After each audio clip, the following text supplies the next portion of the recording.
어떤 아파트에서는 경차를 타고 다니면 아파트 값이 떨어진다고 주민들 간에 경차를 외제차로 바꾸라는 말을 공공연하게 들었다는 얘기예요. 나는 경차만 가지고서 충분한데 당신이 경차 타고 이 아파트에 드나들으니까 우리 아파트가 너무 싸구려로 보인다. 이번 제목은 돈을 버는 것이 재테크의 목표가 되어서는 안 된다. 아니, 재테크라고 하면 돈을 많이 벌어서 그걸 가지고 잘 쓰는 것이 재테크 아닌가? 이렇게 생각하시는 분들이 있을 것 같은데요. 이 돈을 벌고자 했을 때 무조건 돈을 벌 수 있다면 세상에 가난하게 사는 사람이라든지 불행하게 살 사람은 아무도 없을 거예요. 그래서 문제는 돈이 안 벌리게 되면 그렇다면 재테크의 목표를 달성하지 못하는 것이 되잖아요. 그래서 재테크라고 하는 것은 Financial Technology라고 해서 재물을 다루는 기술입니다. 즉 돈을 다루는 기술이에요. 물론 거기에는 돈을 버는 부분도 있지만 더 중요한 것은 내가 필요할 때 필요한 만큼의 자금이 생길 수 있도록 합리적으로 예측을 하고 그것이 실현 가능해지는 것이 바로 재테크의 기본 목표가 된다. 이렇게 보셔야 되겠습니다.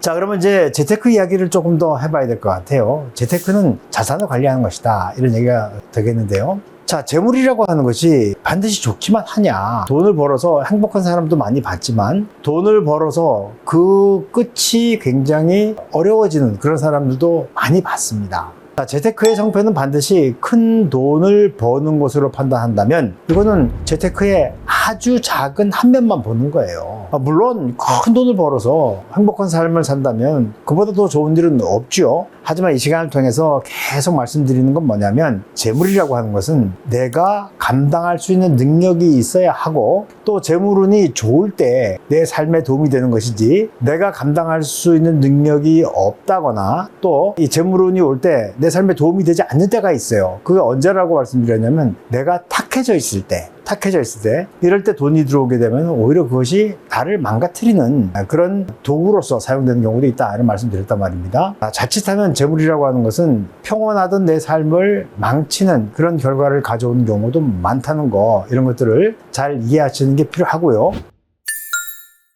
자, 내가 큰 돈을 벌었을 경우에 내가 이제 본가도 있고 처가도 있어요. 근데 또 사람 생각이라고 하는 것이 본가에 조금 더 주고 싶고 처가에는 뭐 처남들, 처제들, 내 형제 자매보다는 조금 이제 등한시할 수 있는 경우가 생긴단 말입니다. 물론 하구님들은 그렇지 않다는 거 제가 압니다만은 그러면 아내 입장에서는 섭섭할 거예요. 내 동생, 내 오빠 똑같이 대해주면 좋은데 왜 안 주냐. 그래가지고 이제 말다툼이 되고 그런 사이에 또 틀어질 수 있다는 겁니다.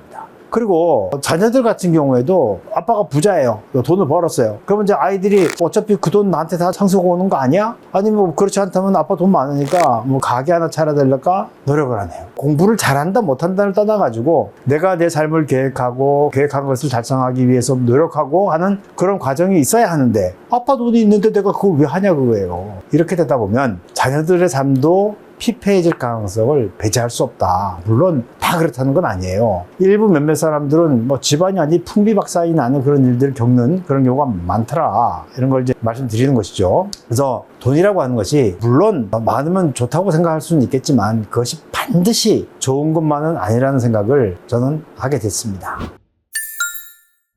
자, 이 재물로 행복을 가늠하는 시대는 불행하다. 전 세계적으로 보면 1980년대에 이 신자유주의라고 하는 사조가 경제학계를 흔들기 시작했습니다. 신자유주의의 기본은 뭐냐면 근로소득을 압박해요. 근로소득을 압박한다는 얘기는 뭐냐면 기업의 가장 큰 그 비용이 뭐냐면 바로 노동자들의 임금입니다.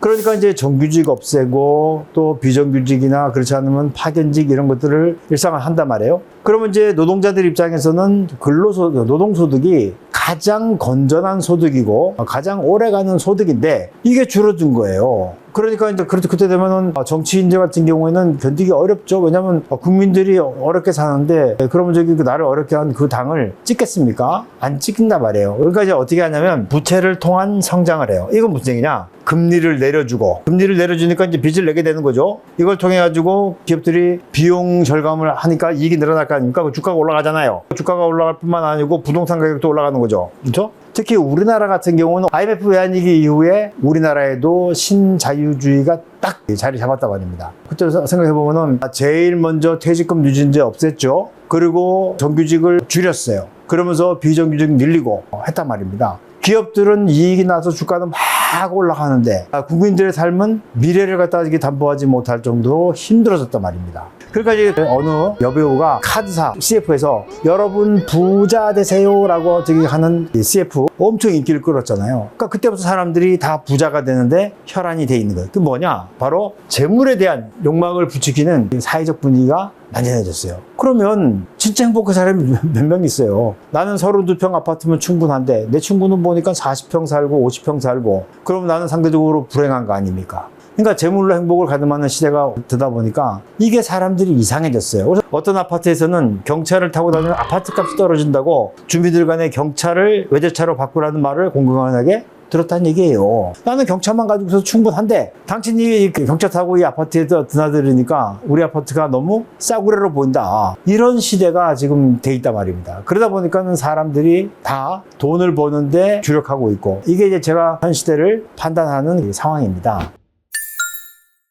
그렇다면 재테크의 목표도 다시 정립해야 됩니다. 무조건 돈을 버는 게 아니고 삶의 질을 높이는 수단으로서의 재테크가 되어야 되는 것이 아닌가 이런 생각을 하게 되는 것이죠. 내가 작은 빌라에 살더라도 필요한 만큼의 돈이 있고 그리고 언제든지 가족들을 데리고 같이 웃으면서 사는 거 그게 훨씬 더 높은 삶의 질을 갖는 수단이 아니냐 이런 것이죠. 그래서 재테크의 목표라고 하는 것은 뭐 예를 한번 좀 들어보면은 돈을 아끼고 모아서 여행 가는 거예요. 아끼고 모아서 그럼 두 부부가 가까운 동남아라도 한번 갔다 오고 거기서 행복을 느끼고 하는 거죠. 그 다음에 자산 배분을 합리적으로 하면서 다가올 미래에 돈 들어가는 일에 대비해서 돈에 쪼달리는 업들이 하는 거예요. 예를 들면은 보증금 올려줘야 되는데 거기에 미리 해서 아끼고 적금 들고 하는 거죠. 그래서 그게 무사히 보증금 올려주고 나면은 그러면 또 한 1, 2년 정도 또 돈 모아가지고 여행 다니고 할 수 있다는 거 아닙니까?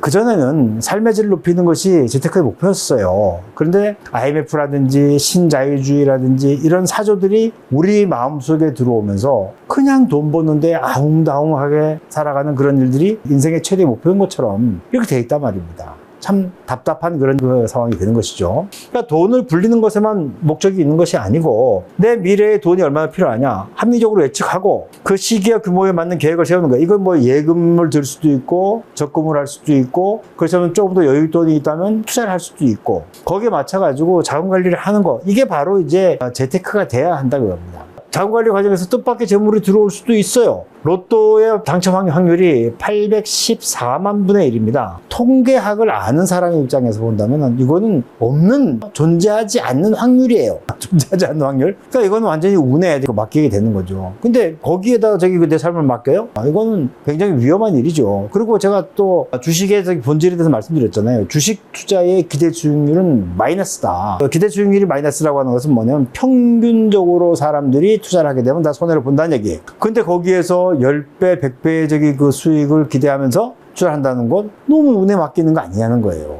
부동산도 마찬가지입니다. 그래서 예측 가능성을 높이고 그에 맞게 실현 가능성이 높은 방향 차에서 자산을 관리하게 되면 이게 바로 제대로 된 재테크라고 하는 겁니다. 우리가 너무 재테크라고 하는 것이 한쪽으로만 치우쳐져 있어가지고 이 재테크의 본질을 잘 보지 못하는 것이 저는 재테크 전문가로서 굉장히 안타깝다 이런 말씀을 좀 드리고 싶습니다. 재테크에 대한 진정한 목표에 대해서 우리는 이 시간을 통해서 다시 한번 뒤돌아보고 고민을 해보는 시간을 갖자 이런 말씀을 드리는 것이죠.